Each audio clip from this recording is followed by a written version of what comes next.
ফাসআলু আহলা যিকরি in কুনতুম লা তা'লামুন বিল বায়িনাতি ওয়াজ জবর। হে দুনিয়ার অজানা মানুষ, তোমরা জানা মানুষের নিকটে জানো প্রমাণ সহকারে।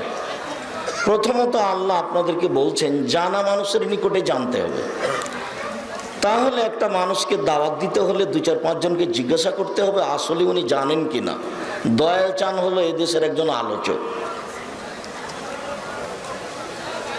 তো আসলেই আমরা যাকে দাওয়াত দিচ্ছি জাতির সামনে খাড়ো করার জন্য, তারা আসলে কোরআন হাদিস বুঝে কি না, এইটা অন্তত যারা বাস্তবায়ন করেন তাদেরও বিবেচনা থাকা উচিত। প্রথমত জরুরি কথা আল্লাহ বলছেন জানা মানুষের নিকটে জানতে হবে। পরের বাক্যে আল্লাহ বলছেন প্রমাণ সহকারে জানতে হবে। একজন মানুষ খুব জানেন, কিছু কথা বললেন কিন্তু তার প্রমাণে কিছু দলিল পেশ করলেন না, তখন কথাটি গ্রহণীয় হবে না। সাধারণ ব্যক্তি তো বহু দূরের কথা, স্বয়ং ওমর রাদিয়াল্লাহু তাআলা আনহু একজন ক্ষমতাধর মানুষ, যার ইমানের গতিতে শয়তান রাস্তা ছেড়ে দেয়, এমন মানুষও যদি কোনো কথা বলেন, সেই কথা যদি রাসূল সাল্লাল্লাহু আলাইহি সাল্লামের না হয় তাহলে তা গ্রহণীয় হবে না।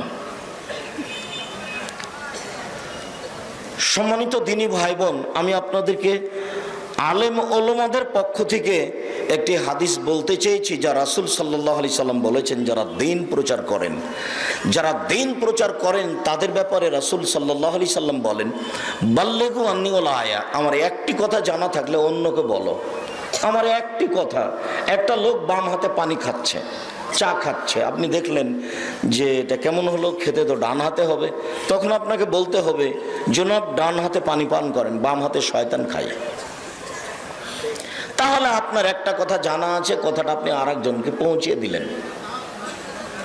এই কথা রাসূল সাল্লাল্লাহু আলাইহি সাল্লাম বলেন। তিনি বলেন ওয়াহাদ্দাসু আন বানি ইসরাইল ওয়ালা হারাজ, বানি ইসরাইলের কাহিনী বলো কোনো দোষ নেই। বানি ইসরাইলের কাহিনী সত্য মিথ্যা আছে। রাসূল সাল্লাল্লাহু আলাইহি সাল্লামের হাদিস যেমন জাতির সামনে সত্য মিথ্যা দুটাই এসে আছে।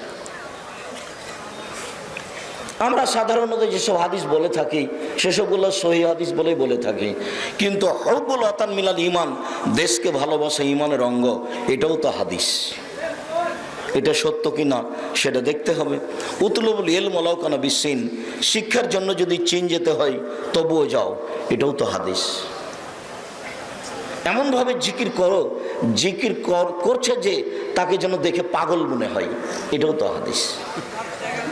আদম আলাইহিস সালাম ভারত থেকে হজ করতে গেলেন 60,000 বার, তো এক বছরে একবার হজ হয়। তো আদম আলাইহিস সালামের বয়স তাহলে স্বাভাবিকভাবে ধরে নিতে হবে 60,000 বছর, না হলে 60,000 বার তিনি হজ করতে যাবেন কি করে? যেগুলো হাদিস আমাদের সামনে আছে সেগুলো সব হাদিস ঠিক কি বেঠিক যারা জানা মানুষ তাদের কাছেই জানতে হবে। শতদিন আপনাদের সামনে আমি বলে আসলাম যে মুকসেদুল মুমিন বইয়ে একটা হাদিস আছে যে 1 ওয়াক্ত নামাজ কাজা করলে 80 হুকবা জাহান্নামে থাকতে হবে। এখন সেটাও তো হাদিস বলে আছে, তো সেটা যদি হাদিস না হয় তাহলে কি হবে? সেটা তো একটা আপনি মানুষ হিসেবে আপনার একটা ভারসাম্য জ্ঞান থাকা দরকার। আপনি মাছ দিয়ে ভাত খেলে কাঁটা ফেলে খান, এইটুকু জ্ঞান যদি থাকে তাহলে এটা যদি হাদিস বা হাদিস না হয় তাহলে তার একটা বিবেচনা থাকা দরকার। কতদিন আপনার সামনে আমি বললাম যে মুকসেদুল মুমিনিন বই একটা হেডলাইন আছে যে অবিবাহিত ছেলেমেয়ের পড়া নিষেধ। হেডলাইন যে দেখে সেই পড়ে, তার মানে হেডলাইনই ভুল। তাহলে এই হেডলাইন চলে না, যে দেখে সেই পড়ে। এখন কি লেখা আছে কয়েক পৃষ্ঠা পর্যন্ত উনি লিখলেন যে সফরের পূর্বে যদি স্ত্রী মিলন হয় তাহলে ছেলে টেরা হবে, ভরা পেটে যদি স্ত্রী মিলন হয় তাহলে ছেলে কানা হবে, চন্দ্রগ্রহণে যদি স্ত্রী মিলন হয় চন্দ্রগ্রহণের সময় তাহলে ছেলে ল্যাংড়া হবে, সূর্যগ্রহণের সময় যদি স্ত্রী মিলন হয় তাহলে ছেলে খোড়া হবে। এইসব কথা দিয়ে যে লেখক তার এই পুরো আলোচনাটা ভরে ফেললেন, আসলেই কথা কি না তা আপনাকে তো দেখতে হবে। আমরা তো বলেছি আল্লাহর কসম, আল্লাহে আল্লাহর কসম, আল্লাহে আল্লাহর কসম, লেখকের এই হেডলাইন সহ একটি কথাও সত্য নয়। এবং সরাসরি কথাগুলি কোরআন মাজিদের বিপরীত। কোরআন মাজিদে আল্লাহ তাআলা বলেন, নিসাউকুম হারসুল লাকুম ফাতু হারসাকুম আন্না শাইতুম। তোমাদের স্ত্রী তোমাদের জমি, তোমাদের স্ত্রী তোমাদের ক্ষেত, তোমরা তোমাদের স্ত্রীর নিকটে আসো তোমাদের ইচ্ছা মতো। সকালেই কি, বিকেলেই কি, দুপুরেই কি, ভরা পেটেই কি, চন্দ্রগ্রহণ লাগলেই কি, সূর্যগ্রহণ লাগলেই কি, আর না লাগলেই কি। এ কথা আল্লাহ তাআলা বলেন, আর লেখক এইভাবে বলেন। রাসূল সাল্লাল্লাহু আলাইহি সাল্লাম বলেন, পৃথিবীর মানুষ তোমরা আমার একটি কথা জানা থাকলে অন্যকে বলো। তিনি বলেন, হাদ্দিসু আন বানি ইসরাঈল ওয়ালা হারাজ। বানি ইসরাঈলের কাহিনী বলো, কোনো দোষ নেই। হাজার হাজার বছর আগেকার কথা। ইশতারা রাজুলুন মিন রাজুলিন আকরান। একটা লোকের কাছে জমি কিনে নিল। জমি কিনে নেওয়ার পরে জমি চাষ করতে গিয়ে ফাজাত ফি আকারিয়াল জাররা, সেই জমিতে একটা স্বর্ণের পাতিল পেল। এখন স্বর্ণের পাতিলটা নিয়ে জমিকে ক্রেতা বিক্রেতাকে বলছে, ইশতারাত মিনকাল আরদ ওয়াল মাদ্দা মিনকাল যাহাব। আপনার কাছে আমি জমি কিনে নিয়েছি, স্বর্ণ কিনে নিনি, অতএব আপনি এই স্বর্ণের পাতিল নেন। তখন জমি বিক্রেতা বলছে, বেতল আর জমা ফিহা। জমি বিক্রি করেছি, জমিতে যা ছিল সবকিছু বিক্রি করেছি, আমি স্বর্ণের পাতিল নেব না। তখন জমি ক্রেতাও নেবে না, জমি বিক্রেতাও নেবে না। হাদিস তো বুখারী মুসলিম। এ হলো হাজার হাজার বছর আগেকার কাহিনী। আগেকার কাহিনী হলে কি হবে? সত্য কাহিনী। আল্লাহ রাসূল সাল্লাল্লাহু আলাইহি ওয়াসাল্লাম বললেন, আমার বানি ইসরাঈলের কাহিনী বলো, কোনো দোষ নেই। 2 নম্বর বাক্য বলার পরে 3 নম্বর বাক্যটি বলছেন, মান কাযাবা আলাইয়া মুতাআম্মিদান ফালইয়াতাবাওয়া মাকআদাহু মিনান নার। কেউ যদি কোনো কথা আমার নামে বলে, কেউ যদি কোনো কথা আমার নামে ধাবিত করে, আমার নামে চালিয়ে দেয়, সেই কথা যদি আমার না হয় তাহলে তার থাকার জায়গায় জাহান্নাম। দেশ জুড়ে গতকালকে কত তারিখ ছিল? 12 রবিউল আউয়াল। দেশ জুড়ে সবাই 12 রবিউল আউয়ালে মিলাদুন নবী করলো। মিলাদুন নবী চলবে কি চলবে না এটা আর একটা কথা। আবার আসলেই 12 রবিউল আউয়ালে আল্লাহ রাসূল জন্ম নিলেন না 9 রবিউল আউয়াল রোজ সোমবারে জন্ম নিলেন, এটা আর একটা কথা। কেউ যে একটু বিবেচনা করে না, মনে হচ্ছে একটা পশু প্রাণীর জগৎ। আর চালচলন আচরণ তো হায়ানার মতো, নির্বাচন করে করে পশু প্রাণীর মতো হয়ে গেছে চরিত্র। বেটা, তোমাকে আমি বলিনি যে তুমি আর এই ফিল্ডে যায় না? তুমি যে মিছিল বের করো, তোমাকে দেখলে আমাকে ঘৃণা লাগে। তোমাকে দেখলাম, এই চুপ থাকবা তুমি। তোমাকে দেখলে আমাকে ঘৃণা লাগে। তোমাকে মিছিল করতে দেখিনি, তুমি রাস্তা ঘেরে মিছিল করছিলে। রাসূল সাল্লাল্লাহু আলাইহি ওয়াসাল্লাম বলছেন, এই যে লোকটা জান্নাতে চলে গেছে। কেন? রাস্তায় একটা গাছ পড়েছিল, কেটে সরিয়ে দিয়েছে, এই জন্য জান্নাতে চলে গেছে। হাদিস বুখারী মুসলিম। আম গাছে জাম ধরতে পারে, ধরে না। অমাবস্যা রাতে চাঁদ উঠতে পারে, উঠে না। শুয়ের ছিদ্র দিয়ে লাঙ্গলের ফল ঢুকতে পারে, ঢোকে না। শুয়ের ছিদ্র দিয়ে লাঙ্গলের ফল ঢুকে যেতে পারে, আম গাছে জাম ধরে যেতে পারে, অমাবস্যা রাতে চাঁদ উঠে যেতে পারে, এগুলো ঘটে যেতে পারে। আমি যে কথা বললাম এতে সন্দেহ আছে বলে কিয়ামত পর্যন্ত চেষ্টা করলে সরিষা ঢোকানো যাবে না। তার নাম বুখারী মুসলিম। হুজুর ভুল বুঝেছেন, হুজুর বুঝতে পারেননি আমার বক্তব্য। হুজুর মানুষ মনে করেছেন বিরোধিতা করলেই সফলতা আসা যায়। হুজুর বলছেন, ইমাম আহমদ বিন হাম্বল 40 লক্ষ হাদিসের 10 লক্ষ হাদিসের হাফেজ ছিলেন, তারপরেও বক্তব্যে চ্যালেঞ্জ দিতে পারেননি। আর এখনকার সাধারণ আলেম বক্তব্য চ্যালেঞ্জ দিয়ে যায়। হুজুর বুঝতে পারেননি আমি কোথায় চ্যালেঞ্জ দিয়েছি। আমি ওই সময় বলেছি আম গাছের জাম ধরতে পারে, যখন বলেছি হাদিস বুখারী মুসলিম। হুজুর বুঝতে না পারে উল্টা বদনাম করে বেড়াচ্ছেন। হুজুরা একটু খোঁজ নিয়ে দেখেন না আসলে ঘটনা কি। আল্লাহে আল্লাহর কসম, আল্লাহে আল্লাহর কসম, আল্লাহে আল্লাহর কসম, 90 সাল থেকে এখন পর্যন্ত আমি জাতির সামনে কোনো অপ্রয়োজনীয় বাক্য বলিনি। কোনোদিন কোনো মাযহাবকে সামনে রেখে কথা বলিনি, কোনোদিন কোনো লোককে সামনে রেখে কথা বলিনি। 90 সাল থেকে এখন পর্যন্ত আমি কোনোদিন কেসা কাহিনী বলিনি। বক্তব্য তো সব আছেই, একটু টান দিলে দেখা যাবে যে আসলে আব্দুর রাজ্জাক সাহেবের কথার সাথে বাস্তবতার মিল কি। এখনই দেখতে পারেন 90 সাল থেকে এখন পর্যন্ত আমি কোনোদিন কেসা কাহিনী বলিনি। 90 সালের আগে আমি কেসা কাহিনী বলতাম। আহমদ হোসেন মন্ডল জান্নাতপুর মাদ্রাসার পরিচালক, যখন আমি ওখানে শিক্ষক হিসাবে গেলাম 88 আগস্টের 20 তারিখ রোজ বুধবার বিকাল 3টা থেকে আমি শিক্ষক। উনি আমাকে বললেন, এই মসজিদে খুতবা দেওয়া যাবে, তবে কোরআন হাদিসের অনুবাদ করে, যদি ব্যাখ্যা বিশ্লেষণ করা হয় তাহলে তাকে মিম্বার থেকে নামিয়ে দেব। আমার মাথায় একটা কাজ করলো, আচ্ছা ঠিক আছে, কোরআন হাদিস মুখস্থ করেই বক্তব্য দেব। আপনার সামনে যদি 2-1 ঘন্টা বক্তব্য দিই আমি যে কোনো বিষয়ে, তাহলে আমাকে কোরআন হাদিসের অনুবাদ ছাড়া অন্য কোথাও যেতে হবে না, ইনশাল্লাহ আমি আশাবাদী। আল্লাহর আরও অশেষ রহমত যে বড় বড় হাদিস যদি আমি অনুবাদ করি, তাহলে একটা বাক্যের পরে যে বাক্যটা আছে ওটা আমার মাথায় রেডি হয়ে আছে, ওই বাক্য আগে পিছে হবে না, এইভাবে আমি দেখতে পাই। আর আসলে এগুলো বোঝা যায় ওই যখন আমরা কি ওই ওটার নাম ওই যে গেলাম যে দুবাইয়ে আমাদের আলোচনাতে গিয়ে, পিস টিভিতে গিয়ে, একটা নাম আছে টক শো আর একটা নাম আছে টিভি টক। এখন টিভি টক বিষয়ের উপরে কথা বলতে হবে, তখন তো আমাদের জানা ছিল না একটা বিষয়ের উপরে 8টা বক্তব্য দিতে হবে। তো 2-1 জনকে দেখা গেছে যে একটা বিষয়ে একটা বক্তব্য দেওয়ার পরে আর কিছু নেই, মানে যা একটু জানা ছিল 30 মিনিটে সব শেষ হয়ে গেছে। এখন 30 মিনিটে যে শেষ হয়ে গেছে, তো একটা এপিসোড বা একটা বক্তব্য হলো, এখন আরো যে 7টা নিবে। আর ওই কঠোর লোকটার নাম এজাহার ফরিদি, ও খুব কঠোর, মানে নিবেই, নইলে আপনাকে বিকেলে গাড়ি দিবে না যেতে, খুব কঠিন।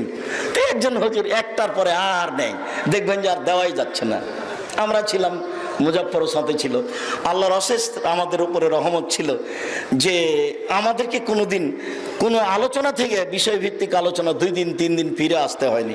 মাঝে মধ্যে এজাহার ফরিদি বলতো, আব্দুর রাজাক সাহেব আপ আজকে 40 এপিসোড দেনা হয়, আপনাকে আজকে 40টা বক্তব্য দিতে হবে। তখন হজরত হজরত খাস কেউ কর রহে হ্যাঁ, আপ জব তক রহেঙ্গে মাই রাহুঙ্গা। আরে 40টা আপনি খাস করছেন কেন? যতক্ষণ আপনি থাকবেন ততক্ষণ আমি থাকবো ইনশাল্লাহ। তো আমরা 250-300 করে বক্তব্য দিয়েছিলাম, যেগুলো টিভি টক একটার পর একটা। আর টক শোতে তো বক্তব্য লাগে না, ওখানে মুরব্বীর কাছে আসলো, উনি 2-একটা কথা বললেন, মুজাফফরের কাছে আসলো 2-একটা কথা বললেন, আমার কাছে আসলো 2-একটা কথা, মনের মতো হয় হোক না হয় না হোক, 2 মিনিট পরে আর নেই আমার কাছে। টক শো এমনিতেই চলে, কিন্তু টিভি টক বিদ্যা ছাড়া চলে না। এক ভদ্রলোক ওই 1 মিনিট সাগরের পাড়ে হোটেল ভাড়া নিয়েছে বক্তব্যের জন্য, শুনেছিলাম 3 লক্ষ রুপিয়া 2 দিনের জন্য। তো এক ভদ্রলোক কোরআন না বিজ্ঞান বক্তব্য দিবেন, অন্তত 8টা বক্তব্য দিতে হবে। তো কোরআন না বিজ্ঞান বক্তব্য দিতে যে মোট 2টা হয়েছে, আর নেই।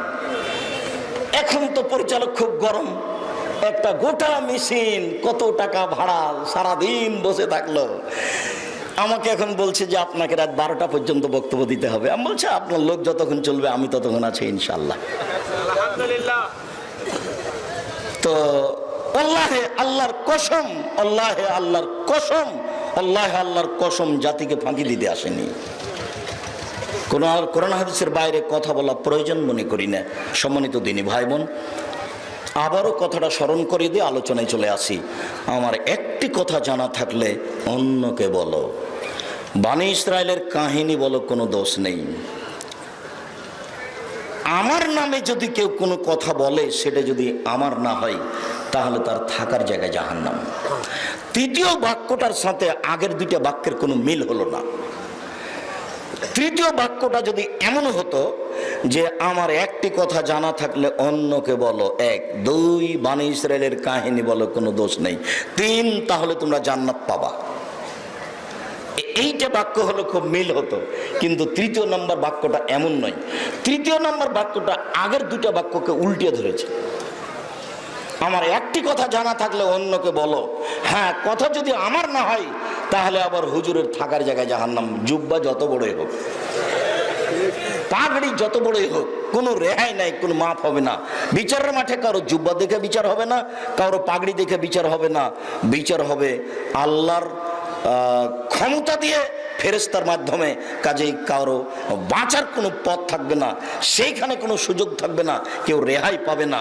অতএব সে যেন যেটুকু বলছে আল্লাহর হয়, আল্লাহ রসুলের হয়, বনী ইসরায়েলের কাহিনী বলছে সেটুকু যেন আল্লাহ রসুলের হয়, নইলে 3য় বাক্য তার বাঁচার পথ থাকবে না।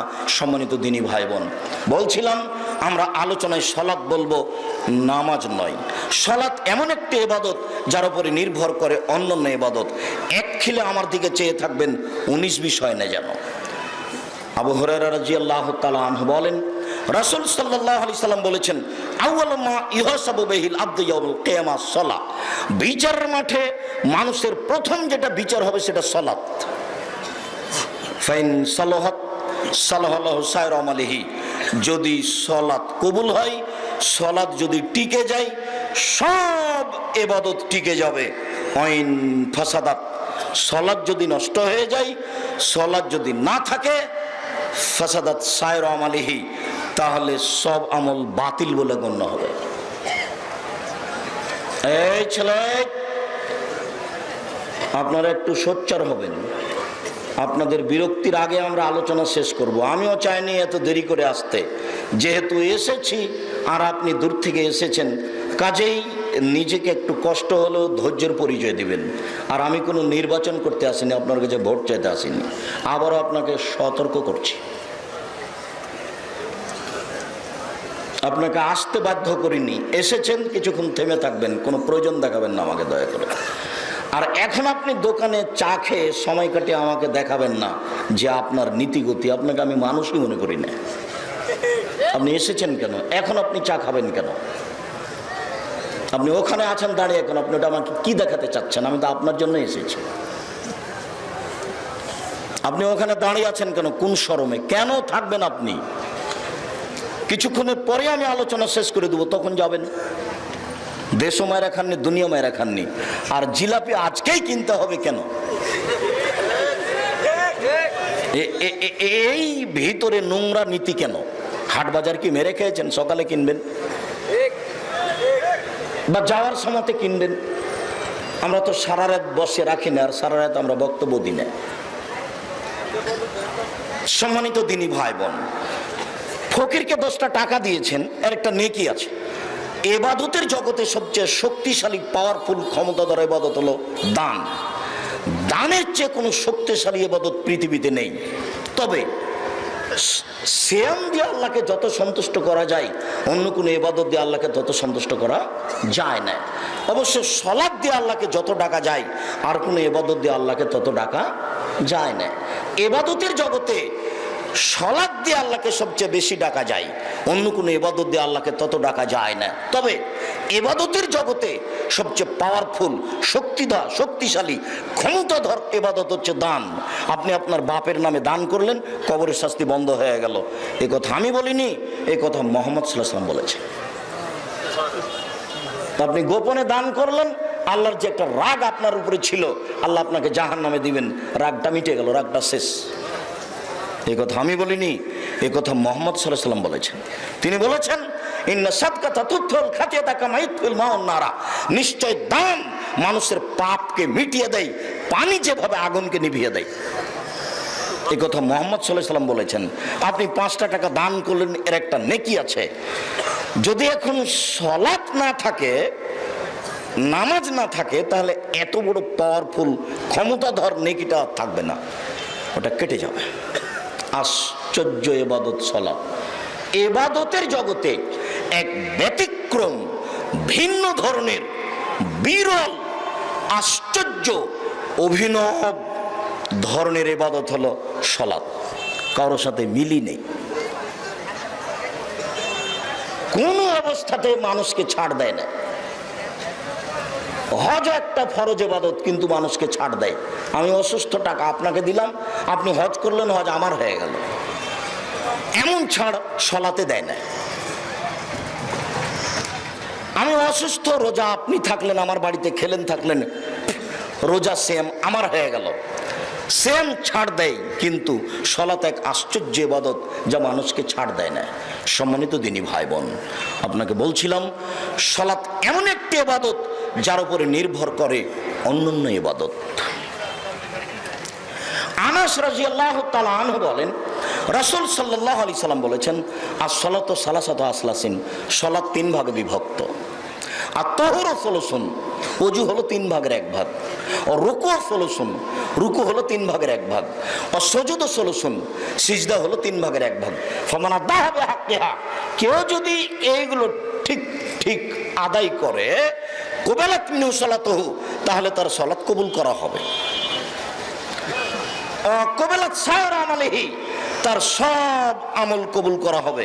ওয়াইন রুদ্দাত আলাইহি সালাতুহু, আর যদি সালাত তার উপরে প্রত্যাখ্যান করা হয়, তাহলে রুদ্দাত আলাইহি সায়র আমালুহু, তার সব আমলকে প্রত্যাখ্যান করা হবে, কোনো ইবাদত আল্লাহর দরবারে কবুল হবে না। হজ একটি গুরুত্বপূর্ণ ইবাদত। রাসূল সাল্লাল্লাহু আলাইহি সাল্লাম বলেন, মানুষ যদি হজ করে, তার হজ যদি কবুল হয়ে যায়, তাহলে সে হয়ে যায় সেই দিনের মতো যেদিন তার মা তাকে জন্ম দিয়েছে। হজ একটা কত বড় ইবাদত যে সে নিষ্পাপ হয়ে যায় যেদিন তার মা তাকে জন্ম দিয়েছে, সেই দিনের মতো হয়ে যায়। এক আশ্চর্য ইবাদত। সেই হজ যদি আপনার সালাত না থাকে, তাহলে হজ আর দেখতে পাবেন না, ওটা কেটে গেছে। তাহলে আপনি কি বুঝলেন? তাহলে বুঝলাম যে ইবাদতের জগতে সালাত আদায় করা ছাড়া আর কোনো পথ নেই। অন্য ইবাদত কম হলেও চলবে, কেননা অন্য ইবাদতের উপরে সালাত নির্ভর করে না। অন্যান্য ইবাদতই পাল্টা কার উপরে নির্ভর করে? সালাতের উপরে নির্ভর করে। সম্মানিত দিনী ভাই বোন, আল্লাহ তাআলা বলেন, ফাসল্লি লিরাব্বিক। মুহাম্মদ সাল্লাল্লাহু আলাইহি সাল্লাম, আপনি আপনার প্রতিপালককে সন্তুষ্ট করার জন্য সালাত আদায় করুন। মহান আল্লাহ বলেন, আকিমুস সালাত লিযিকরি। মুহাম্মদ সাল্লাল্লাহু আলাইহি সাল্লাম, আপনি সালাত আদায় করুন আমাকে ডাকার জন্য। সালাত দিয়ে আল্লাহকে ডাকা যায়। আল্লাহ তাআলা বলেন, ইন্নাস সালাতা তানহা আনিল ফাহশাই ওয়াল মুনকার ওয়া লাযিকরুল্লাহি আকবার। নিশ্চয়ই সালাত মানুষকে অশ্লীল অপছন্দ কাজ থেকে দূরে রাখে। আর সালাত হচ্ছে আল্লাহকে ডাকার পৃথিবীতে সবচেয়ে বড় মাধ্যম। সালাত দিয়ে আল্লাহকে যত ডাকা যায়, আর কোনো ইবাদত দিয়ে আল্লাহকে তত ডাকা যায় না। এক মিনিট, এক খেয়ালে আমার দিকে চেয়ে থাকবেন। সালাত যে আল্লাহকে ডাকার ব্যতিক্রম মাধ্যম, তা আপনাকে আমি দেখাচ্ছি। একটা লোক মারা গেছে, কাপড় দিয়ে তাকে ঢেকে দেন, ডান দিকে হাতে হাতে, ডান দিকে মুখ করবেন না। অজু দিয়ে গোসল দেন, অজু দেওয়ার পূর্বে পেট চেপে পেশাব পায়খানা বের করবেন না, তা বিদাত গুনাহ হবে। অজু দেওয়ার পূর্বে গোঁফ কেটে ছোট করবেন না। অজু দেওয়ার পূর্বে নখ কাটবেন না। অজু দেওয়ার পূর্বে পরিষ্কার পরিচ্ছন্নতার কোনো কাজ করবেন না। শ্বাস বন্ধ হয়ে গেছে, সব কাজ বন্ধ। শ্বাস বন্ধ হওয়ার আগে এগুলো ছিল, এখন আর কোনো কাজ করা যাবে না। যা করতে যাবেন সবই তো গুনাহ হবে। উপস্থিত বৈঠকের মুসলিম বোন, আপনাকে বলছি, আপনি তো মাঝে মধ্যে মহিলাদের গোসল দেন, এদিকে গল্প করছেন নাকি? আপনাকে বলছি, আপনি একজন মুসলিম মহিলা, আপনি মহিলাদের গোসল দিয়ে থাকেন, আপনাকে খবরদার, আপনি গোসল দেওয়ার সময় উঠানো বসানোর কাজটি করবেন না। পেট চেপে পেশাব পায়খানা বের করবেন না। নখ কাটবেন না। আপনি পরিষ্কার পরিচ্ছন্নতার কোনো কাজ করবেন না। আপনি অজু দিয়ে গোসল দিবেন, বাস। অজু দিয়ে গোসল দিয়ে তিনটা কাপড়ের উপরে রেখে দিবেন। কাপড় তিনটা ছোট বড় হোক, সমান হোক, তাতে আসে যায় না। 5 কাপড় মহিলাদের দিতে হবে না। 5 কাপড় মহিলাদের, এ হাদিস ঠিক নয়। আবু দাউদ বর্ণিত হাদিস, এ হাদিস জয়ীফ, অতএব আমলযোগ্য নয়। 5 কাপড় মহিলার দিতে হবে না। মহিলা পুরুষ সবাই সমান। 3 কাপড়ে তাকে আপনি কাফন দিবেন। কাফনের উপরে রেখে দিয়ে ডান দিকের কাপড়টা বামে তুলে দিয়ে, বাম দিকের কাপড়টা ডানে তুলে দিয়ে জানাজা নিয়ে চলেন। জানাজা শুরু হওয়ার পূর্বে কোনো বক্তব্য চলবে না। চেয়ারম্যান, মেম্বার, এমপি, মন্ত্রীর, কোনো দলীয় নেতা, কারোর বক্তব্য চলবে না। এতটুক যে জানাজা সালাত শুরু হওয়ার পূর্বে লেনদেন যদি কারো ঋণ থেকে থাকে, তাহলে সেটা পরিশোধ করা হোক, কেননা ঋণ থাকলে জানাজা হবে না। আপনাকে আমি বলেছি, চকলেটের ব্যবস্থা করিয়েন, তাহলে ঋণ নিতে হবে না। কলার ব্যবস্থা করিয়েন, ঋণ নিতে হবে না। আপনি কোটি কোটি টাকা ব্যাংকে উঠিয়ে কলিকাতায় হিরোইন কিনে ঢাকায় বিক্রি করেছেন, ঋণ নিয়ে, লোন নিয়ে। আপনি বিষয়টি অত সাধারণ মনে করেছেন। বিষয়টি অত সাধারণ নয়। রাসূল সাল্লাল্লাহু আলাইহি সাল্লাম 23 বছর জীবনে যখনই তিনি সালাত আদায় করেছেন, সালাম ফেরার পূর্বে তিনি ঋণ থেকে বাঁচতে চেয়েছেন, তখনই তিনি বলেছেন, আল্লাহুম্মা ইন্নী আউযু বিকা মিন আযাবি জাহান্নাম। হে আল্লাহ, আমি তোমার কাছে জাহান্নামের শাস্তি থেকে বাঁচতে চাই।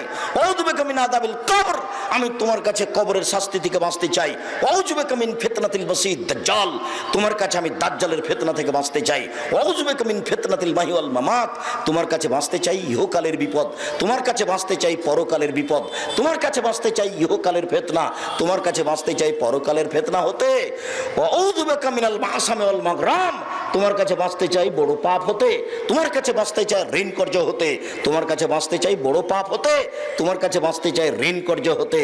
রাসূল সাল্লাল্লাহু আলাইহি সাল্লাম দিন রাত ঋণ কর্জ থেকে বাঁচার জন্য আল্লাহর কাছে প্রার্থনা করতেন, আর আপনি কোটি টাকার ঋণ তুলে বেটির জন্য 350 টাকা দিয়ে আইসক্রিম কিনেছেন, এটা জবাব দিতে হবে না?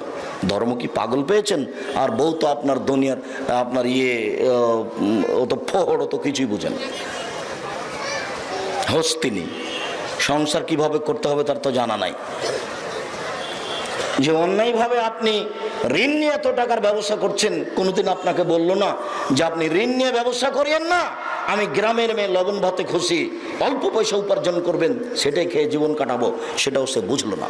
শুনুন, জানাজা, আল্লাহ আকবার, সানা নেই, আউযুবিল্লাহ, বিসমিল্লাহ, সূরা ফাতিহা, বিসমিল্লাহ, অন্য একটি সূরা, আল্লাহ আকবার, দুরুদ, আল্লাহ আকবার, বিশেষ দোয়া, আল্লাহুম্মা গফির লাহু, আল্লাহ তুমি লোকটাকে ক্ষমা করো, আরহামহু, তুমি তার প্রতি রহমত নাযিল করো, ওয়াফিহি, তুমি তাকে মাফ করো, ওয়াফানহু, তুমি তার প্রতি নিরাপত্তা অবতীর্ণ করো, ওয়াকরিম নুজুলাহু, তুমি তাকে দামি সম্মানী খাদ্য খেতে দাও, ওয়াসমাত খালাহু, তুমি তার থাকার জায়গা প্রশস্ত করে দাও, ওয়াগসিল বিল মা'i ওয়াসসালজাল বারাদ কামা নাক্কাইতা সাওয়ালা বিজমিনাদ দানাস, তুমি তাকে ঠান্ডা স্বচ্ছ পানি দিয়ে ধুয়ে পরিষ্কার করে দাও, যেমন ভাবে সাদা কাপড়কে ময়লা থেকে ধুয়ে পরিষ্কার করা হয়। আবদুল্লাহু দারান খায়রান মিন দারিহি, দুনিয়াতে যে বাড়ি ছিল তার চেয়ে সুন্দর বাড়ি দাও। আহলান খায়রান মিন আহলিহি, দুনিয়াতে যে পরিবার ছিল তার চেয়ে সুন্দর পরিবার দাও। ও যাওজান খায়রান মিন যাওজিহি, দুনিয়াতে যে স্ত্রী ছিল তার চেয়ে সুন্দর স্ত্রী দাও। আদখিলুল জান্নাহ, তুমি তাকে জান্নাতে প্রবেশ করাও। ওয়াদু মিন আযাবিল কবর, তুমি তাকে কবরের শাস্তি থেকে বাঁচাও। ওয়া মিন আযাবিন নার, তুমি তাকে জাহান্নামের শাস্তি থেকে বাঁচাও। আল্লাহুম্মা গফির লি হাইয়িনা, আল্লাহ যারা আমাদের জীবিত তাদের তুমি ক্ষমা করে দাও। ও মাইয়েতেনা, যারা আমাদের মারা গেছে তুমি তাদের ক্ষমা করে দাও। ও শাহেদেনা, যারা জানাজায় উপস্থিত হয়েছে তাদের তুমি ক্ষমা করে দাও। ও গায়েবেনা, যারা জানাজায় উপস্থিত হতে পারেনি তাদের তুমি ক্ষমা করে দাও। ও সাগিরেনা, যারা আমাদের ছোট তাদের তুমি ক্ষমা করে দাও। ও কাবিরেনা, যারা আমাদের বড় তাদের তুমি ক্ষমা করে দাও। ও দাকারেনা, যারা আমাদের পুরুষ তাদের তুমি ক্ষমা করে দাও। ও উনসানা, যারা আমাদের মহিলা তাদের তুমি ক্ষমা করে দাও। আল্লাহুম্মা মান আহইয়াতাহু মিন্না ফাইলিল ইসলাম, আল্লাহ তুমি আমাদের যাকে জীবিত রাখবে মুসলমান করে জীবিত রাখো। ওমান তাওফাইতাহু মিন্না ফাতাওফাল ঈমান, আল্লাহ তুমি আমাদের যাকে মারবে তাকে ঈমানদার করে মারো। আল্লাহুম্মা লা তাহরিমনা আজরাহু ওয়া লা তাফতিনা বাদা, আল্লাহ এই লোকটা চলে যাওয়ার কারণে আমরা যে দুঃখিত হয়েছি তাতে তুমি আমাদের বঞ্চিত করো না, তাতে তুমি আমাদের নেকি দান করো। এই লোকটা চলে যাওয়ার পরে তুমি আমাদের বিপদগামী করো না। আসসালামু আলাইকুম রাহমাতুল্লাহ, আসসালামু আলাইকুম রাহমাতুল্লাহ। এ হচ্ছে সালাত। সালাত মানে ডাকা। আল্লাহু আকবার থেকে সালাম পর্যন্ত দেখবেন শুধু আল্লাহকে বলতেই আছে। 1 মিনিট প্রয়োজন দেখাবেন না দয়া করে। এখন কোনো হাইকোর্ট জজ কোর্ট নেই যে আপনার হাইকোর্ট ছুটে যাবে, এরকম কোনো প্রয়োজন দয়া করে আমাকে দেখায়েন না। আপনি আমার দিনী ভাই, আপনি আমার দিনী বোন, ভদ্রতা বজায় রেখে চুপচাপ বসে থেকে অল্প কিছুক্ষণ সময় আলোচনা শোনার চেষ্টা করুন। ইবাদতের জগতে আল্লাহকে ডাকার সবচেয়ে ব্যতিক্রম বড় মাধ্যম হলো সালাত। সম্মানিত দিনী ভাই বোন, আপাতত এখানেই শেষ করছি।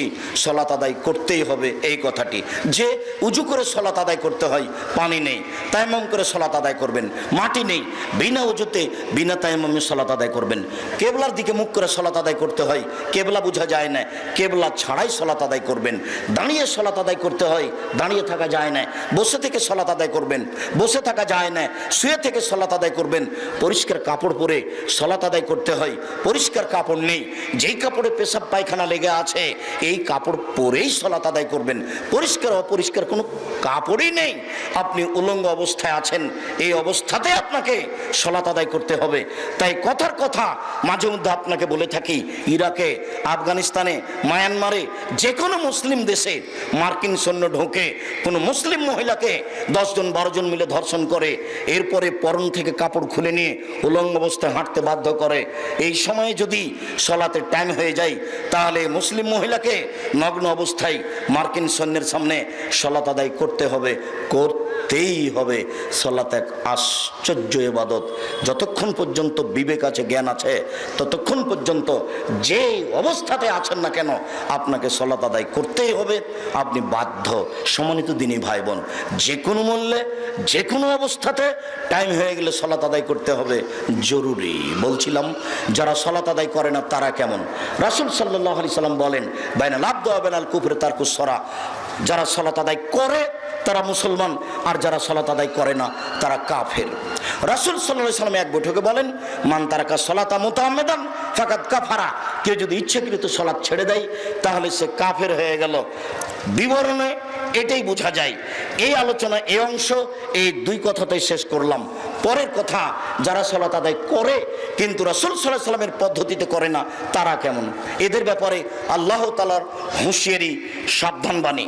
ফাওয়াইলুল লিল মুসাল্লিন আল্লাযীনা হুম আন সালাতিহিম সাহুন, ধ্বংস সুনিশ্চিত তাদের জন্য, ওয়াইল নামক জাহান্নামে যাবে তারা যারা অমনোযোগ সহকারে সালাত আদায় করে। যারা ঠিক ঠিক সালাত আদায় করে না তাদের জন্য ওয়াইল নামক জাহান্নাম সুনিশ্চিত, তারা এই জাহান্নামে যাবে সালাত আদায় করার পরেও। রাসূল সাল্লাল্লাহু আলাইহি সাল্লাম বললেন, সবচেয়ে খারাপ চোর, নিকৃষ্ট চোর যে তার সালাত চুরি করে। সাহাবীগণ বললেন, কাইফা সালাত আদায় করো, তুমি সালাত আদায় করোনি। লোকটি আবার 2 রাকাত সালাত আদায় করে আল্লাহ রাসূলকে সালাম দিল। রাসূল সাল্লাল্লাহু আলাইহি সাল্লাম বললেন, তুমি সালাত আদায় করো, তুমি সালাত আদায় করোনি। লোকটি আবার 2 রাকাত সালাত আদায় করে আল্লাহ রাসূলকে সালাম দিল। রাসূল সাল্লাল্লাহু আলাইহি সাল্লাম বললেন, তুমি সালাত আদায় করো, তুমি সালাত আদায় করোনি। তখন লোকটি বলছে, আল্লিমনি কাইফা উসাল্লি, কিভাবে সালাত আদায় করতে হবে সেটা আপনি আমাকে দেখিয়ে দেন, আমি তো এর চেয়ে ভালো করে সালাত আদায় করা জানি না। তখন রাসূল সাল্লাল্লাহু আলাইহি সাল্লাম তাকে বলে দিলেন রুকু সিজদার কথাটি। সম্মানিত দিনী ভাই বোন, আপনাকে এই অংশে যেটা বলতে চেয়েছি সেটা হলো এই, রাসূল সাল্লাল্লাহু আলাইহি সাল্লাম তাকে বললেন না যে তোমার সালাত হয়েছে তবে খুব একটা ভালো হয়নি। তিনি সরাসরি নাকচ করে দিলেন যে তোমার সালাত হয়নি। অথচ সাহাবী নগদ তিনবার সালাত আদায় করলেন। আরো কথা, আবু সাঈদ খুদরি, আলী, শোনো, পূর্ব দিক থেকে কতগুলি লোক বের হবে, তারা কোরআন মাজিদ পড়বে কিন্তু কোরআন মাজিদের সারমর্ম তাদের কণ্ঠনালীর নিচে যাবে না। তারা এত বেশি সালাত আদায় করবে তোমাদের সালাত তাদের কাছে কিছুই না। শোনো, তারা এত বেশি সিয়াম পালন করবে তোমাদের সিয়াম তাদের কাছে কিছুই না। তারা এত তাসবিহ তাহলিল জিকির আজকার করবে যে তোমাদের জিকির আজকার তাদের কাছে কিছুই না। আবু সাঈদ খুদরি, শোনো, তোমরা যদি তাদের পাও তাহলে তাদের হত্যা করো, এমনভাবে হত্যা করবে আদ সামুদকে যেভাবে ধ্বংস করে দেওয়া হয়েছে, ধূলিসাৎ করে দেওয়া হয়েছে, আদ সামুদকে যেভাবে পৃথিবী থেকে একবারে সমূলে নষ্ট করা হয়েছে, এইভাবে তুমি তাদেরকে হত্যা করো। যারা হত্যা করতে পারবে বিচারের মাঠে তারাই সবচেয়ে বেশি নেকি পাবে। সম্মানিত দিনী ভাই বোন, একটু খেয়াল করেন, আমি আপনাকে বলতে পারছি না এই নামাজি সে নামাজি, তবে রাসূল সাল্লাল্লাহু আলাইহি ওয়াসাল্লাম বলেছেন এক শ্রেণীর নামাজিকে হত্যা করতে হবে। হাদিস বুখারী মুসলিম। এক শ্রেণীর সালাত আদায়কারীকে রাসূল সাল্লাল্লাহু আলাইহি ওয়াসাল্লাম হত্যা করতে বললেন, এই কথা ঠিক। যদিও আপনাকে আমি বলতে পারছি না এই দল সেই দল, যদিও আব্দুর রব খুলনা সেই কালে বলে গেছেন এই দল টঙ্গীর দল। আব্দুর রব খুলনা রাহিমাহুল্লাহ এভাবে তিনি খোলা মাঠে ঘোষণা দিয়ে গেছেন। কিন্তু আমরা আপনাকে ওইভাবে না বললেও আপনাকে বলতে চাচ্ছি এটা জরুরিভাবে, বিশ্বস্তভাবে, সহিহ হাদিস দিয়ে, যে এক শ্রেণীর মানুষকে সালাত আদায়কারীকে রাসূল সাল্লাল্লাহু আলাইহি ওয়াসাল্লাম কি বলেছেন? হত্যা করতে বলেছেন। কিভাবে সালাত আদায় করবেন? এক খেলে আমার দিকে চেয়ে থাকুন, আমি বাস্তব সালাত আদায়ের পদ্ধতি দেখাতে যাচ্ছি। রাসূল সাল্লাল্লাহু আলাইহি ওয়াসাল্লাম বললেন, সাল্লু কামা রাআইতুমুনি উসাল্লি, পৃথিবীর মানুষ তোমরা সালাত আদায় করো যেভাবে আমাকে সালাত আদায় করতে দেখছো। এখন তো মুহাম্মদ সাল্লাল্লাহু আলাইহি ওয়াসাল্লাম বেঁচে নেই, তা আপনি কিভাবে তাকে দেখে সালাত আদায় করবেন? তিনি দুনিয়া থেকে চলে গেছেন, বলে গেছেন যে আমি কোরআন মাজিদ রেখে গেলাম, আমার হাদিস রেখে গেলাম, এই দুটো যতদিন শক্তভাবে ধরে থাকবে ততদিন ভুল পথে যাবে না। তাহলে আপনাকে এখন সহিহ হাদিস দেখেই সালাত ঠিক করতে হবে। সহিহ হাদিসের ব্যাপারে আপনাকে আমরা রিয়াজুস সালেহিন পড়তে বলি, সহিহ হাদিসের ব্যাপারে আপনাদেরকে আমরা বুখারী মুসলিম গ্রন্থ পড়তে বলি। এক খেয়ালে আমার দিকে চেয়ে থাকুন, আমি আপনাকে সালাত দেখাচ্ছি। আল্লাহু আকবার। আল্লাহু আকবার বলার সময় দুই পায়ের মাঝে ফাঁকা থাকবে, শরীরের ভারসাম্য বজায় রেখে যতটুকু ফাঁকা রাখা লাগে। পরে বুবু নামাজে যখন দাঁড়াবা বুবু, তখন দুই পায়ের গোড়ালিকে জমা রাখিও বুবু। যদি দুই পায়ের গোড়ালি জমা না রাখো বুবু, তাহলে লজ্জা স্থানের যোগাযোগ বুবু মাটির সাথে হবে, মাটি অভিশাপ করবে। বুবুর সব কথাই নাকি বুখারীতে আছে। আমরা একবার দিনাজপুরে গেছিলাম প্রোগ্রামে, তো এক হেডমাস্টার, স্কুলের হেডমাস্টারের বাসাতে আছে। তো হেডমাস্টার আমাকে বলছেন, আব্দুর রাজাক সাহেব, আমার বিছনা থেকে ওই যে ঘরের বাইরে যে জুতা স্যান্ডেল আছে এই পর্যন্ত যে চট বিছানো আছে, কেন চট বিছানো আছে তা কি বলতে পারেন? তা আমি বলছি, তা তো বলতে পারি না। তখন আমাকে বলছে, স্ত্রী মিলনের পরে সরাসরি পাটা যদি মাটির ওপরে পড়ে যায় তাহলে মাটি অভিশাপ করবে। তো এই পাটা যেন মাটির ওপরে না পড়ে সেই জন্য চট বিছানা থেকে নিয়ে ওই দরজার স্যান্ডেল পর্যন্ত রেখেছি। তাহলে বিছানা থেকে নেমে পাটা কিসের উপরে পড়বে? চটের উপরে। চট থেকে নেমে ও পা কোথায় রাখবে? স্যান্ডেলের উপরে, যেন মাটিতে না লাগে। একজন হেডমাস্টারের কথা, যার জন্য আপনাকে আমি বলে থাকি মাঝে মধ্যে যে 16 ডিসেম্বরে হেডমাস্টার চেয়ারে বসে আছেন, তার মেয়ে মাস্টার ডিগ্রি পাস নাচছে, বাপে দেখছে যে মেয়ে কেমন নাচতে পারে। এই হেডমাস্টারও যদি শিক্ষিত মানুষ হন তাহলে মূর্খ মানুষকে, এনাকেও যদি শিক্ষিত বলতে হয় তাহলে অশিক্ষিত মানুষকে। এখানে একটা বই পাওয়া যায়, জানি না আজকে আছে কিনা, বইয়ের নাম হলো শিক্ষা বনাম জাহেলিয়াত। 1 থেকে নিয়ে 10ম শ্রেণী পর্যন্ত লেখককে নাকচ করা হয়েছে, এরা লেখক নয়, লেখকের যোগ্যতাই রাখে না। লেখক কিভাবে হতে হয় সেটাই তার জানা নাই। কলম ধরেছে বেটা, কুকুর টেলিফোন করছে শ্রীগালকে। দেশে কি মানুষ আর নেই? কুকুরকে দিয়ে আর শ্রীগালকে দিয়ে আপনাকে বই লিখতে হয়? মাথাতে কি একটু ঘেলু নেই? সবই কি গোবর? ও বাবু বই লিখলেন কেন? পড়ে দেখেন আপনি, শিক্ষা বনাম জাহেলিয়াত। লেখককে নাকচ করা হয়েছে, লেখক নয়। ও কিসের লেখক? ছোট ছেলের বাচ্চাকে, ছোট বাচ্চাকে শিখাচ্ছে, মাথায় কিরে আমের ঝাঁকা, খাস নে কেন? দাঁতে পোকা, বিলাস নে কেন? ওরে বাবা! তার মানে ওকে কৃপণ বানাচ্ছে লেখক। লেখককে লিখতে হতো এখানে যে নেন নেন খামচা ভরে নেন। লেখক নিজে জানে না লেখক কাকে বলে, কি লিখবে। খুঁজে এখানে না পেলে জামিয়া সালাফিয়া ডাঙ্গিপাড়া যাবেন, শিক্ষা বনাম জাহেলিয়াত বইটা খুঁজতে, আপনার জন্য লেখা হয়েছে, শুধু আপনার জন্যই। এই লেখককে পুনরায় তোবা করে ফিরে আসতে হবে। কুকুর কি করে টেলিফোন করে শ্রীগালকে, এটা হয় কি করে? পুরো আলোচনাটা ওইভাবে বই লেখা আছে, শুরু থেকে নিয়ে শেষ পর্যন্ত একটা আলোচনা তার উপযুক্ত নয় কিভাবে উনি লেখক হলেন। সম্মানিত দিনী ভাই বোন শুনুন, বাগমারার একটা লোক আমাদের নওদাপাড়াতে শিক্ষক ছিলেন। উনি বলছেন যে আব্দুর রাজাক সাহেব, স্বামী স্ত্রী মিলনের পরে স্ত্রী গোসল করে আসছে আর স্বামী গোসল করতে যাচ্ছে, তো যদি গায়ের সাথে গাও লেগে যায় তাহলে গোসল বাতিল। আমি বাগমারার কথা বলছি, মোহনপুরের কথা বলতে পারছি না। আপনাদের এই গ্রামের নাম কি? মোহাম্মদপুর। মোহাম্মদপুরের কথা বলতে পারছি না। সূর্য ডুবার সাথে সাথে দেশ ট্রাভেলস গাড়িতে আলো জ্বলে উঠলো। আমি বললাম, এই সুপারভাইজার শোনো বেটা এদিকে। জি। আলো জ্বাললা কেন?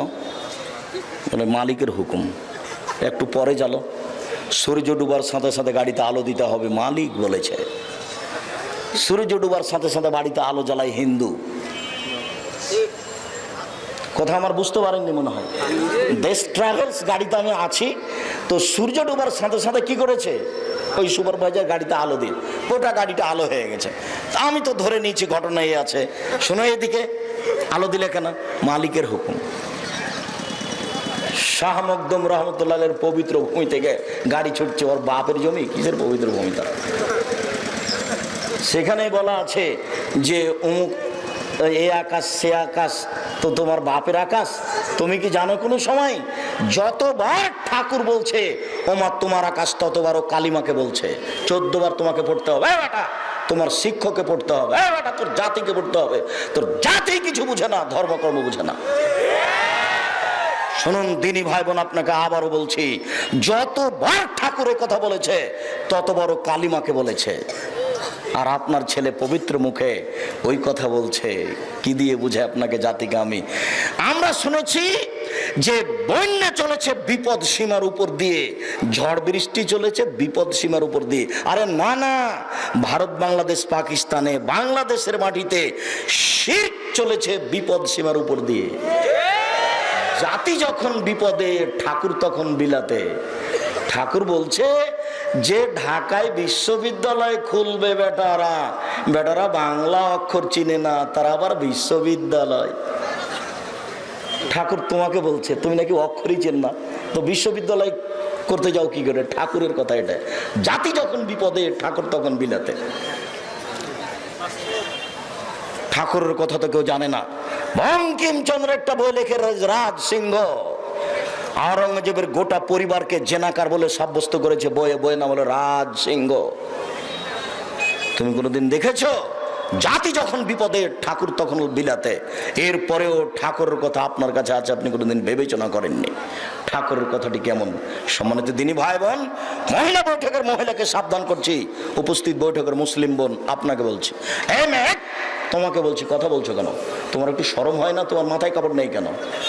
তোমার বাপ তোমাকে সহ্য করতে পারে, আমরা সহ্য করি না। আমি মুসলিম চিররণবীর, মরণকে করি না ভয়। মরলে শহীদ, বাঁচলে গাজী, আমার উভয় সমান। মরাও যতটুকু, বাঁচাও ততটুকু, উভয়ই সমান। অতএব তোমার বাপ কাপুরুষ হতে পারে, আমাকে কাপুরুষ মনে করো না। তোমার লজ্জা নেই, তোমার জাতির নেই, তোমার বাপের নেই, তোমার মায়ের নেই। তুমি এখন মাথায় কাপড় না দিয়ে আমাদের সামনে বসে থাকো কি করে? তুমি নাকি ক্লাস 10-এ পড়ো? তুমি নাকি মাস্টার ডিগ্রি পাস করেছো? শরম করো না কেন? তোমাকে আমি খাটো করতে আসিনি। তুমি ভালো ঘরের মেয়ে, তুমি বড় হও না। তোমার বাপ হাজি, তোমার দাদা হাজি, তোমার নানা হাজি, তোমরা সবাই বড় ঘরের মানুষ, তুমিও বড় হও না। সুন্দর জাকজমক ভালো দামি মানের কাপড় চোপড় পরে স্কুল কলেজে যাও। ল্যাংটা হলে কেন? তোমার দাদা কি তোমাকে এটাই শিখালো? তোমার নানা কি তোমাকে এটাই শিখালো? দুঃখিত, 1 মিনিট, দুঃখিত মনে কিছু নিয়েন না, 1 মিনিট এক খেয়ালে চেয়ে থাকবেন। এই ছেলেরা, আমার এখানে শব্দ আসে কি করে? তাহলে কি মোহাম্মদপুরের এই ছেলেরা অযোগ্য? তোমরা প্রোগ্রাম করতে পারো, পরিবেশ সেরকম হলে আমাকে দাওয়াত দেবে না। তোমার মুখ দেখে আমাকে দাওয়াত নিতে হবে এটা আমি মনে করি না। পুরো পরিবেশ তোমাকে কন্ট্রোল করতে হবে, পিপিলিকা যেন না লড়ে। আমি তোমার কাছে ভোট চাইতে আসিনি, অতএব তুমি ওই খেয়াল করো না যে আব্দুর রাজ্জাক সাহেবকে ডাকলেই কি আর না ডাকলেই কি। পরিবেশ কন্ট্রোল করার জন্য অন্তত 50টা ছেলে রাখো এখানে, যারা মুখ বন্ধ করে পরিবেশ কন্ট্রোল করবে। 1 মিনিট। জাবের রাদিয়াল্লাহু তাআলা আনহু বলছেন, আল্লাহর নবী যুদ্ধ করে এক এলাকা থেকে আসছেন, মদিনায় ঢুকবেন। তখন বলছেন, থামো থামো থামো, তোমরা রাতে এখানে অবস্থান করো, কেউ মদিনায় ঢুকতে পাবে না, সকালে যাব। তখন জাবের রাদিয়াল্লাহু তাআলা আনহু বলছেন, আল্লাহর নবী, আমি নতুন বিবাহ করেছি, আমাকে একটু বাড়ি যেতে অনুমতি দেন না। তখন রাসূল সাল্লাল্লাহু আলাইহি ওয়াসাল্লাম কথা এদিকে বলতে লাগলেন, ও তুমি নতুন বিবাহ করেছো? বিকরান আম সাইয়্যিব, কুমারী মেয়ে বিবাহ করেছো না তালাক প্রাপ্তা মেয়ে বিবাহ করেছো? তখন জাবির রাদিয়াল্লাহু তাআলা বলছেন, সাইয়্যিব, আমি তালাক প্রাপ্তা মেয়ে বিবাহ করেছি। তখন রাসূল সাল্লাল্লাহু আলাইহি ওয়াসাল্লাম বলছেন, হাল্লা বিকরান তুলাইবকা, তুমি কুমারী মেয়ে কেন বিবাহ করলে না? তুমি তার সাথে খেলতে, ও তোমার সাথে খেলতো। এবার উত্তর দেখেন, এতদূর পর্যন্ত রাসূল সাল্লাল্লাহু আলাইহি ওয়াসাল্লাম বললেন, এবার উত্তর দিচ্ছেন, আল্লাহর নবী, আমার বাপ উহুদের যুদ্ধে শহীদ হয়েছেন আমার 6 জন বোন রেখে। আমার 6 জন বোন আছে, আমার বাপ 6টি মেয়ে রেখে শহীদ হয়ে গেছেন। আমি আমার বোনদের বয়সের মেয়েকে বিবাহ করতে চাইনি। আমার বোনেরা যে বয়সের, সেই বয়সের একটা মেয়েকে বিবাহ করব, এটা আমি চাইনি। আমি এমন একটা মেয়েকে বিবাহ করতে চেয়েছি যারা পারবে, 1 তুয়াদ্দবহন না, আমার বোনদেরকে শিষ্টাচার দিতে পারে। 2 তোয়াল্লিমহন না, আমার বোনদেরকে শিক্ষা দিতে পারে। 3 তুরাজ্জলহন না, আমার বোনদের মাথার চুল ঠিকঠাক করে দিতে পারে, আঁচড়ে দিতে পারে। সৌদি আরবের মাটিতে জন্মের 7 দিনের দিন মেয়ের মাথার চুল কাটা যায়, পরে আর কোনো দিন কাটা যাবে না। তাদের কাছে মেয়েদের মাথার চুল কাটা হারাম 7 দিনের পরে। বুঝা গেল না কথা? বাংলাদেশে 3, 4, 5 পর্যন্ত পড়ছে, তারপরেও মাথার চুল নেড়ে করা আছে। তারপর এমন ছোট ছোট করে করা আছে, মায়ের অত কষ্ট হয় না। আর আরবিরা মেয়েদের মাথার চুল